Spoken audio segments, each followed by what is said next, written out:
8 ఏళ్ల టీఆర్ఎస్ పాలనలో చంద్రశేఖరరావు గారు ముఖ్యమంత్రి అయిన తర్వాత అన్నబాడినటువంటి చరణంలో పాత గోడలు పందిరి గుంజలు చిన్న పోయినాయి, ఇండ్లు దుమ్ము రేగినాయి. ఈ మాటలలో ఏమన్నా మార్పు వస్తే బాగా మాట్లాడుతున్నావు కదా కేటీఆర్ గారు, ఒక్కసారి పాలమూరుకు వచ్చి తెలంగాణ రాష్ట్ర సమితి ప్రభుత్వం ఈ రాష్ట్రంలో అధికారంలోకి వచ్చిన తర్వాత ఏమి మారింది పాలమూరు చరిత్ర, ఎక్కడుంది పాలమూరు రంగారెడ్డి ప్రాజెక్టు, అది కట్టి మీరు ఎన్ని చేన్లకి నీళ్లు ఇచ్చిండ్రు, ఎంత పాలమూరు పచ్చబడ్డదో ఒక్కసారి చెప్పాలని చెప్పి ఈ వేదిక నుంచి టీఆర్ఎస్ మంత్రులకి టీఆర్ఎస్ పార్టీ ప్రభుత్వానికి నేను సవాలు విసురుతా ఉన్నాను. ఇదే పాటలో ఒక చరణంలో చెప్తారు కవి, పచ్చ పచ్చ నూరులో పలుగు రాళ్లు తేలినాయి. నేను మొన్న బండి సంజయ్ గారితో కలిసి 2 రోజులు పాదయాత్రలో పాల్గొన్నాం. పట్ట పగలైంది, ఎండ కొడుతుంది, ఏదన్నా రోడ్డు పక్కన చెట్టు కనబడుతుందేమో సేద తీరుదామని ఆలోచిస్తే గవే పలుగురాళ్ళు ఉన్నాయి తప్ప ఏడ కూడా పచ్చగా చెట్లు కనబడలేదు. ఇది పాలమూరు దుస్థితి. మాట్లాడితే కేటీఆర్ అనేటోడు మాట అంటున్నాడు. ఏమంటున్నాడు? బండి సంజయ్ నువ్వు పాదయాత్ర చేస్తున్నావు కదా, జరంత అసంత పోతే రాయచూరు ఉంది, కర్ణాటక రాష్ట్రం మీ బీజేపీ అధికారంలో ఉంది, అక్కడ ఒక బీజేపీ ఎమ్మెల్యే తెలంగాణలో ఉన్న పథకాలు మాకు రావాలని ప్రెస్ మీట్ లో చెప్పిండు అని చెప్పి కేటీఆర్ గొప్పలు చెప్పుకున్నాడు. నేను కేటీఆర్ని అడుగుతా ఉన్నా, నీ ల్యాప్టాప్ లో, నీ ఐటీ మంత్రిత్వ శాఖ వెబ్సైట్ లో, లేదా మీ టీఎస్ఆర్టీసీ ఎండి సజ్జనార్ని అడుగు, రాయచూరులో డీజిల్ రేట్ ఎంతుంది, బీదర్ లో డీజిల్ రేట్ ఎంతుంది, కర్ణాటకలో డీజిల్ రేట్ ఎంతుంది, పాలమూరు జిల్లాలో ఉన్నటువంటి బస్సు డిపోలందరూ పోయి రాయచూరులో డీజిల్ ఎందుకు కొంటున్నారో ఒకసారి ఆలోచించాలి. బీదర్ లో మా పూర్వ మెదక్ జిల్లాలో ఉన్నటువంటి సంగారెడ్డి, నారాయణ్ ఖేడ్, జహీరాబాద్ బస్సు డిపోలలో డ్రైవర్లందరూ పోయి డీజిల్ కర్ణాటకలో పోయించుకుంటారు. ఇది కర్ణాటకలో భారతీయ జనతా పార్టీ ప్రభుత్వం యొక్క పనితీరుకు దర్పణం పడతా ఉంది. ఈ రోజు నేను మీ ముందు మాట్లాడుతున్నటువంటి ఈ నిమిషంలో కర్ణాటకలో కేటీఆర్ నువ్వు చెప్పిన రాయచూరులో డీజిల్ ధర 95 రూపాయలు, పాలమూరులో డీజిల్ ధర 106 రూపాయలు ఉంది. కేటీఆర్ ఒక్కసారి నీ కంప్యూటర్ కనబడకపోతే మళ్ళొకసారి కర్ణాటక ప్రభుత్వంతో క్రాస్ చెక్ చేసుకోమని చెప్పి నేను ఈ సందర్భంగా కేటీఆర్ గారికి చెప్తా ఉన్నాను.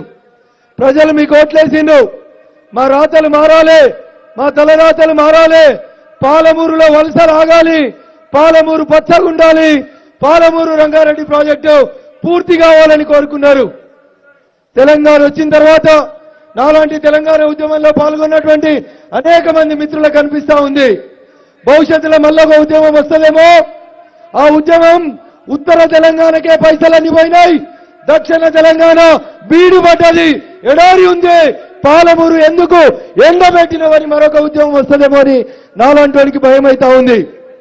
కాళేశ్వరం ప్రాజెక్టుకి మీరిచ్చిన నిధులన్నీ, పాలమూరు రంగారెడ్డి ప్రాజెక్టుకి మీరిచ్చిన నిధులన్నీ, ఎందుకు పాలమూరు పట్ల మీరు వివక్షను చూపిస్తున్నారనేది పాలమూరు ప్రజలు ఒకసారి ఆలోచించుకోవాలి. 14 ఎమ్మెల్యేలుంటే ఉమ్మడి పాలమూరులో 13 మందిని టీఆర్ఎస్ నుంచి గెలిపించారు. గెలిచిన ఒక్క కాంగ్రెస్ ఎమ్మెల్యేని కూడా కేసీఆర్ గారి నీతి మీకు అందరికీ తెలుసు. ఏ మందల కడితేంద్రబాయ్ తెచ్చి మన ఈయన తర్వాత మన దొడ్ల కట్టేయమంటాడు. అట్లే 13 వస్తే కూడా సరిపోలే ఆయనకు, ఆ 14 గెలిచినని కూడా తెచ్చి మన దొడ్ల కట్టేయమని చెప్పిండు. ఇది కాంగ్రెస్ పార్టీ పరిస్థితి. ఈ జిల్లాకెళ్ళి 2 సార్లు గెలిపిస్తే ఎన్నడూ ఈ జిల్లాలో కనబడలేదు. భాగ్యనగరానికే పరిమితమై టీవీలకు ప్రెస్ మీట్లకే పరిమితమైతే కోపం వచ్చి కొడంగల్ ఓడగొడితే భాగ్యనగరం లోటేసి గెలిపించారు. ఈ జిల్లాకేలో ఒక ఆయన పిసిసి ప్రెసిడెంట్ అయ్యాడు. నిన్న ఆయన కూడా మాట్లాడుతున్నాడు భారతీయ జనతా పార్టీ గురించి. అయ్యా మీరందరూ ఒకసారి ఆలోచించాలి. భారతీయ జనతా పార్టీకి టీవీలు లేకపోవచ్చు, ఛానళ్లు లేకపోవచ్చు, పేపర్లు లేకపోవచ్చు, కానీ భారతీయ జనతా పార్టీ బలం భారతీయ జనతా పార్టీ కార్యకర్తలు. ఏ కషీర్కాడ పంచాయతీ పెట్టినా, ఏ చౌరస్తాలో మాట్లాడినా భవిష్యత్తులో మన గొంతంతా కూడా రీసౌండ్ అయి ప్రతి కషీర్కాడ లెక్క చెప్పాలి. కాంగ్రెస్ పార్టీకి పొరపాటున ఓటేస్తే కాంగ్రెస్ పార్టీ బీఫామ్ మీద గెలిచిన ఏ ఒక్కడు కూడా 6 నెలల కంటే ఎక్కువ కాంగ్రెస్ పార్టీలో ఉండడు. కాబట్టి కాంగ్రెస్ కి భవిష్యత్తులో ఓటేస్తే ఆ ఓటు అల్టిమేట్ గా పోయేది టీఆర్ఎస్ పార్టీకే పోతుంది. అందుకని రేవంత్ రెడ్డి గారికి చెప్పాలి, మనం బీజేపీ ఆడున్నది, మా పాలమూరులో బీజేపీ ఉందా, ఉంటే కాంగ్రెస్ కి టీఆర్ఎస్ కే పోటీ అన్నాడు. అయ్యా రేవంత్ రెడ్డి గారు ఒక్కసారి నీ పాత జిల్లా పాలమూరుకు వచ్చి చూడు, లేదా మీ సోషల్ మీడియా మిత్రులు ఎవరైనా చూపిస్తా ఉంటే సోషల్ మీడియాలో ఒకసారి చూడు. పాలమూరు గర్జించింది. ఒకప్పుడు మౌనంగా రోధించిన పాలమూరు మీ కాంగ్రెస్ టీఆర్ఎస్ వంచనకి 10 ఏళ్ల కాంగ్రెస్ పాలనలో 8 ఏళ్ల టీఆర్ఎస్ పాలనలో ఇంకా ఈ జిల్లాలో పలుగు రాళ్లు తప్పితే పచ్చని పంట పొలాలు లేవని పాలమూరు బిడ్డలు గర్జిస్తా ఉన్నారు. ఈ దుస్థితి పోవాలంటే ఒక్కసారి మనమందరం ఆలోచించాలి. గతంలో తెలుగుదేశానికి అవకాశం ఇచ్చిండ్రు 10 ఏళ్లు కాంగ్రెస్ కి అవకాశం ఇచ్చిండ్రు.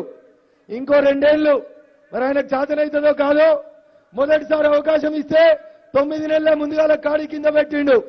ఇప్పుడు ఏడాది ముందుగాల పెడతందుకు తయారైతుండని తెలుస్తుంది. 9 నెలలు ఒకసారి, ఏడాది ఒకసారి ముంగాల కాడి కింద పెట్టి ఆయనంతలో ఆయన్నే అస్త్ర సన్యాసం చేసిపోయేందుకు కేసీఆర్ గారు సన్నద్ధమవుతుండ్రని చెప్పి తెలుస్తా ఉంది. కాబట్టి ఒక్కసారి మనం ప్రజలందరికీ కూడా చెప్పాల్సింది, విజ్ఞప్తి చేయాల్సింది, మోటివేట్ చేయాల్సింది ఏంటంటే తెలుగుదేశాన్ని చూసిండ్రు, కాంగ్రెస్ ని చూసిండ్రు, ఈ రోజు టీఆర్ఎస్ ని కూడా చూసిండ్రు. మిగిలింది ఒకటి, ఈ రాష్ట్రంలో ఒక్క అవకాశం ఇవ్వాల్సిన పార్టీ ఏమన్నుందంటే అది భారతీయ జనతా పార్టీ, నరేంద్ర మోడీ గారి నాయకత్వం అని చెప్పి మనమందరం కూడా ఖచ్చితంగా గ్రామాల తిరిగి చెప్పాల్సినటువంటి అవసరం ఉంది. వేదిక మీద ఇంకా చాలా మంది పెద్దలు మాట్లాడాల్సినటువంటి వాళ్ళు ఉన్నారు కాబట్టి చివరికి ఒక 2 మాటలు చెప్పి ముగిస్తా. ఈ జిల్లాకి ఒక ఆయన ఎంపీ గెలిపించారు. ఏమన్నా కనబడ్డా మీ ఎంపీ? పాలమూరు ఎంపీ ఎవరో ఫోటో చూపెడితే గుర్తుపడతారా? ఏనాడన్నా వచ్చిండు ఆ పాలమూరుకి మీ ఎంపీ? సప్పుడేరేందట కేసీఆర్ అనుకుంటాడు, మా ఎంపీ బాగా పనిచేస్తుండే అనుకుంటాడు. ఏం పేరో తెలుసా మీ ఎంపీ గారి పేరు? ఏనాడన్నా ఆఖరికి టీవీలలో కనబడ్డా? ఒక్క కంపెనీ 2 అయినాయి, 2 3 అయినాయి, 3 4 అయినాయి, 4 5 కంపెనీలు అయినాయి తప్ప మీ ఎంపీ గెలిచిన 3 ఏళ్ల కోలే పాలమూరులో 3 సార్లు కూడా పర్యటించలేదు, మీకెవరికి కనబడలేదు. ఇది మీ పాలమూరు ఎంపీ పరిస్థితి. కాబట్టి ప్రజలందరినీ కూడా మనం ఒకటి విజ్ఞప్తి చేయాలి.